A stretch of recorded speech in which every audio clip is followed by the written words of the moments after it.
The overachiever Alexander is born in 356 BCE in Pella, capital of Macedonia, a kingdom the civilized Greeks down south considered a land of semi-barbarian sheep herders. His father is King Philip II, a one-eyed military genius busy turning those sheep herders into the deadliest army in the world. His mother is Olympias, a fiercely ambitious princess who, according to ancient gossip, kept snakes in her bed. His parents hated each other, the court was a nest of scheming, and the family dinners must have been electric. At 13, Philip hires his son a private tutor, and because Philip does nothing halfway, the tutor is Aristotle. One of the greatest minds in human history, hired to homeschool one teenager. Aristotle teaches him science, medicine, philosophy, and hands him the book that breaks his brain forever, Homer's Iliad. Alexander becomes obsessed with Achilles, the hero who chose a short, glorious life over a long, boring one. He'll reportedly sleep with a copy of the Iliad under his pillow for the rest of his life. Keep that in mind. It explains basically everything that follows. The legend starts early. When a magnificent horse named Bucephalus proves too wild for any grown man to ride, 12-year-old Alexander notices the animal is just scared of its own shadow, turns it toward the sun, and rides off like it's nothing. Philip, watching this, reportedly tells him, "Son, find yourself another kingdom. Macedonia is too small for you." Dad had no idea how literally the kid would take that. At 16, left in charge while Philip is off besieging Byzantium, Alexander crushes a tribal revolt. His first war handled like a chore. At 18, at the Battle of Chaeronea, he commands the cavalry that breaks the Theban sacred band, the most feared elite unit in Greece, sealing Philip's conquest of the Greek city-states. Then the family drama detonates. Philip divorces Olympias and takes a young new wife, and at the wedding banquet, the bride's uncle toasts to the hope of a legitimate heir right in front of Alexander. Alexander throws his cup at the man's head.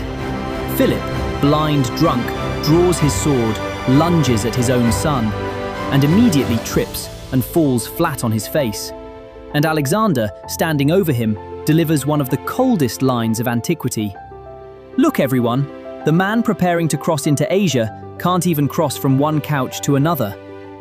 He then wisely fled into exile before Dad sobered up. They eventually patched things up. Sort of. Because in 336 BCE, at his own daughter's wedding, Philip is stabbed to death by one of his bodyguards. Alexander, aged 20, is proclaimed king by the army on the spot and immediately executes every rival and everyone remotely suspected of involvement.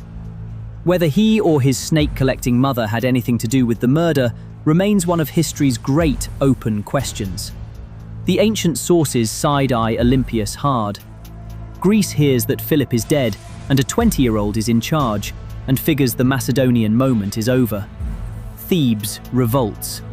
Alexander force marches south, and his response becomes the template for his whole career. The city is stormed, leveled to the ground, and the survivors sold into slavery. One city erased, and suddenly all of Greece remembers how much they love Macedonia. He's confirmed as leader of the Greek League, inherits Dad's dream project invading Persia, and starts packing. The field trip. Spring, 334 BCE. Alexander crosses into Asia with about 30,000 infantry and 5,000 cavalry, going after the Persian Empire, the largest superpower on Earth, with money, manpower, and territory beyond anything Greece could imagine. On paper, this is suicide. And what's his first stop on this do-or-die invasion? A tourist detour. He goes to Troy, the setting of the Iliad, to lay a wreath at the tomb of Achilles. The man is literally cosplaying his favorite book, except his costume budget is an army. Told you that book explains everything. The Persians meet him at the Granicus River, and he smashes them, opening up Western Asia Minor. City after Greek city under Persian rule swings his way as he markets himself as their great liberator.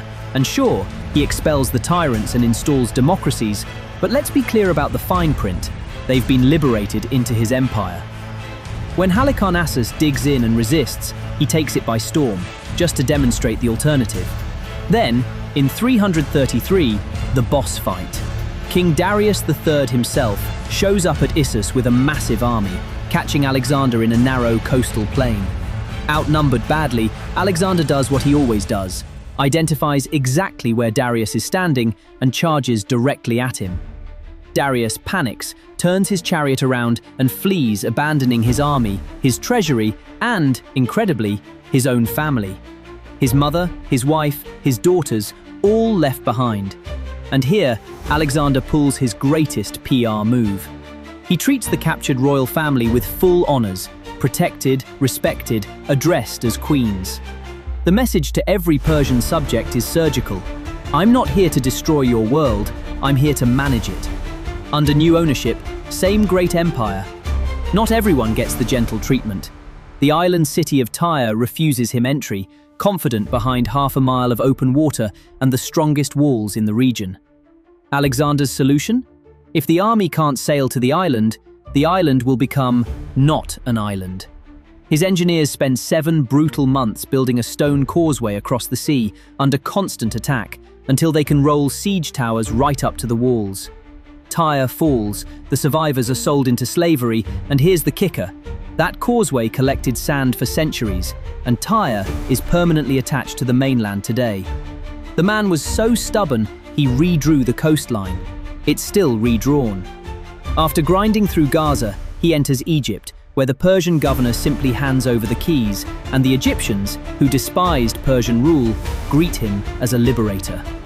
At Memphis, he's crowned pharaoh. The priests declare him the son of the god Amun. Then he treks across the desert to the remote oracle at Siwa, where according to the stories, the priest's greeting gets interpreted as divine confirmation. Son of God, it's official now. So, inevitably, the kid who wanted to be Achilles starts believing he might actually outrank Achilles. Oh, and while in Egypt, he founds a city on the Nile Delta and names it, brace yourself, Alexandria. It will become one of the greatest centers of learning in the ancient world. It is also roughly the 20th city he names Alexandria over his career. The man founded cities the way other people sign guest books. Hold that thought, the naming thing gets a payoff later, and it's worth the wait. 331 BCE, Gaugamela. Darius has spent 2 years assembling a revenge army, an enormous force with cavalry from across the empire, and chariots with actual blades bolted to the wheels. On ground, he's personally flattened for them. Alexander responds with a battle plan so audacious that officers have studied it for 2,000 years. He drags the Persian line sideways until a gap tears open in its center, then punches through it, straight at the king. And Darius, say it with me, turns his chariot around and flees. Second time, against the same guy. Fleeing is now officially his signature move. The Persian Empire folds, Babylon opens its gates, Susa hands over a treasury so vast it distorts the Mediterranean economy.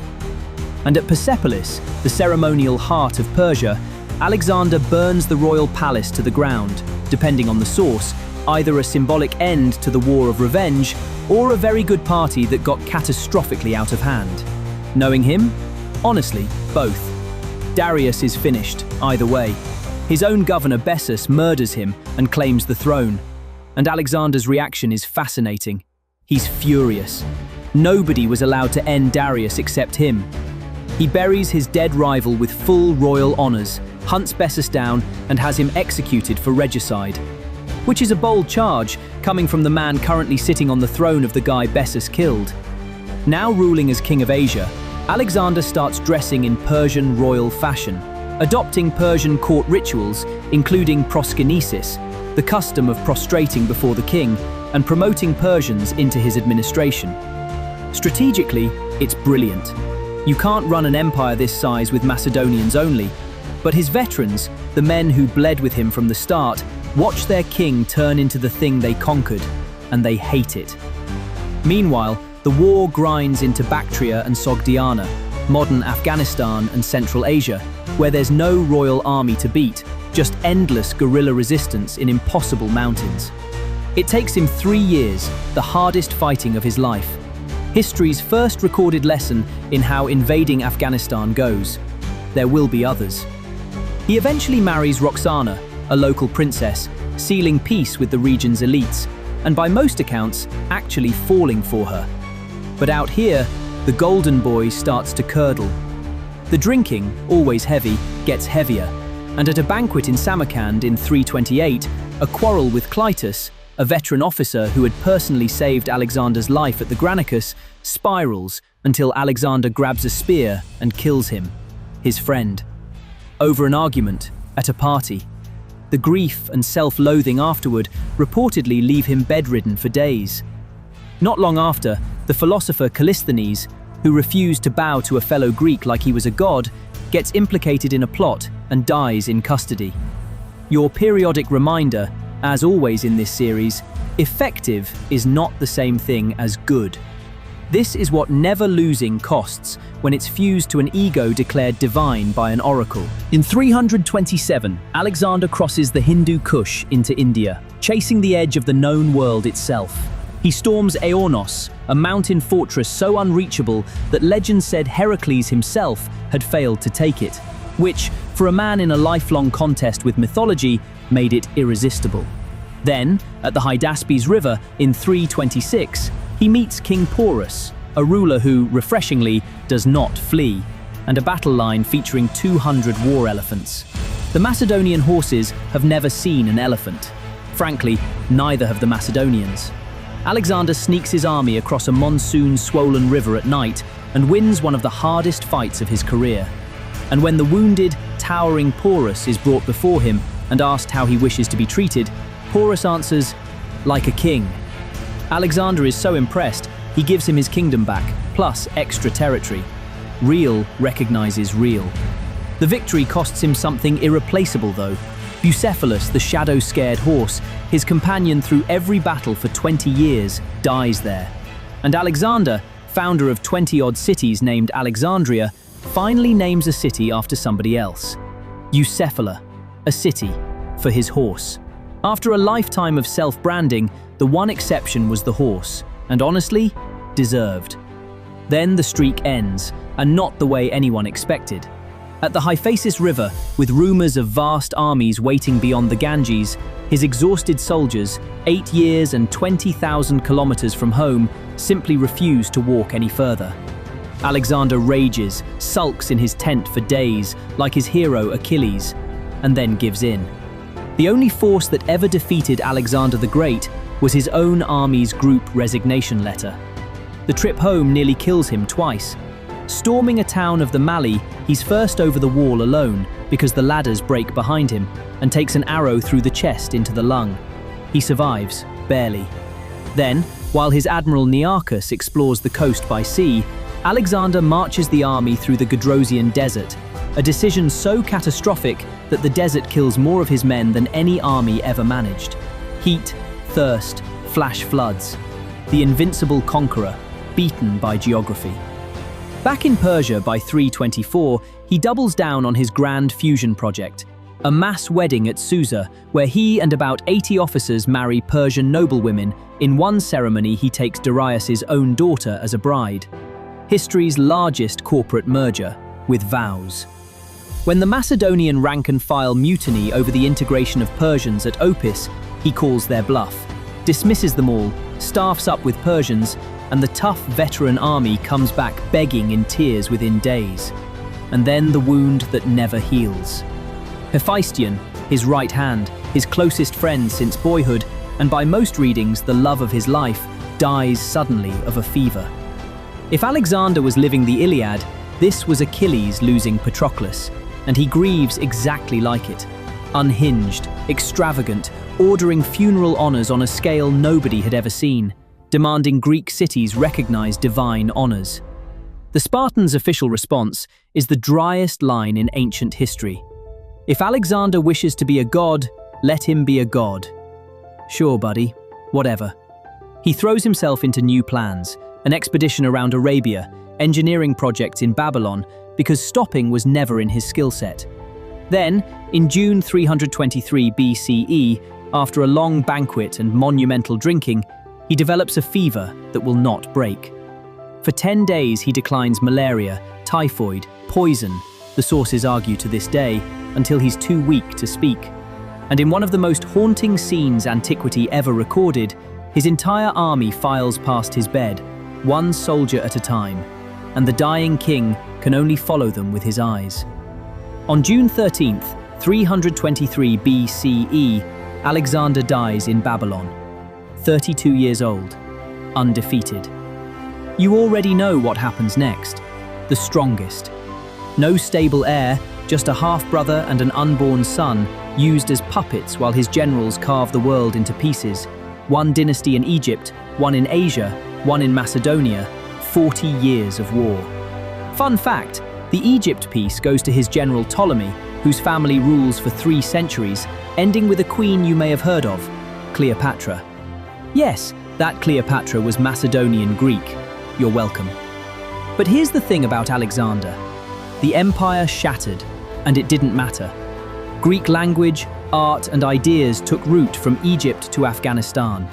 The Hellenistic world that shaped Rome and everything after it. That, alongside the erased cities and the massacres from Thebes to India, both ledgers are real, and neither cancels the other. The kid slept with the Iliad under his pillow because he wanted what Achilles had, a short, glorious life that would be remembered forever. Say what you want about him, he got exactly what he ordered. And if you doubt the remembered forever part, there are still cities named Alexandria on 3 continents, and somewhere in Pakistan, one named after a horse.